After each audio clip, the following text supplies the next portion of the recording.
എടാ വാട നമുക്ക് ചോറിങ്ങാൻ പോവാ ഉച്ചയില്ലേ ചോറിങ്ങാൻ എന്ത് പൊതിച്ചോറാ പൊതിച്ചോറ് വേണോ ശരി നമുക്കുള്ള കറികളൊക്കെ വെച്ചിട്ട്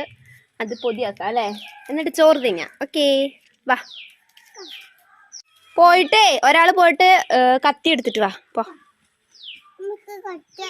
ഒരാളെടുത്തിട്ട് വന്നാൽ മതി എവിടെ നിന്ന് പൊട്ടിക്കും നാക്കല നാവിൻ്റെ അല്ല എന്നെ വേണം എടാ നാക്കല വേണ്ടടാ നോക്കട്ടെ ഒക്കെ വാടിപ്പോയടാ കത്തി കിട്ടിയാ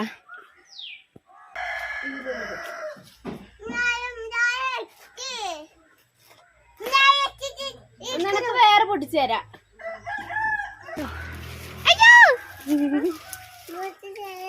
കിട്ടിപ്പോയി നമുക്ക് നാക്കില തന്നെ കിട്ടിട്ടോ ഗേസ് അങ്ങനെ നാക്കിലൊക്കെ കിട്ടി അതെല്ലാം കഴുകി വാട്ടിയെടുത്തു കേട്ടോ എന്നിട്ട് അതിലേക്ക് ചോറ് പിന്നെ എന്താ തോരനുണ്ട് 2 തോരനുണ്ട് മുരിങ്ങ കാബേജ് പിന്നെ പപ്പടം അച്ചാറ് മുട്ടാട്ടോ ഇതെല്ലാം വെച്ച് പൊതിഞ്ഞതാ വൃത്തിയാക്കി പൊതിഞ്ഞെടുത്തു കേട്ടോ അപ്പോഴാണ് ആലോചിച്ചത് അടിയിൽ പേപ്പർ വെച്ചില്ല കേട്ടോ പിന്നെയും പേപ്പറൊക്കെ അടിയിൽ എങ്ങനെയൊക്കെയോ കുത്തിക്കയറ്റി എന്നിട്ട് അതെല്ലാം പൊതിഞ്ഞ് നമ്മളിതാ തുറന്ന് നോക്കുമ്പോൾ ഹായ് നല്ല മണം കേട്ടോ പിന്നെ സാമ്പാറൊക്കെ ഒഴിച്ചിട്ട് അങ്ങനെ സുഖമായിട്ട് എല്ലാവരും കൂടെ വേവിച്ചു കേട്ടോ പിന്നെ നമുക്ക് ഇല ആവശ്യമില്ല ഒരു ദയമില്ല അത് ഇലയും കൂടി ചുരുട്ടി കിട്ടി തൊടിയിലോട്ട് വലിച്ചെറിഞ്ഞു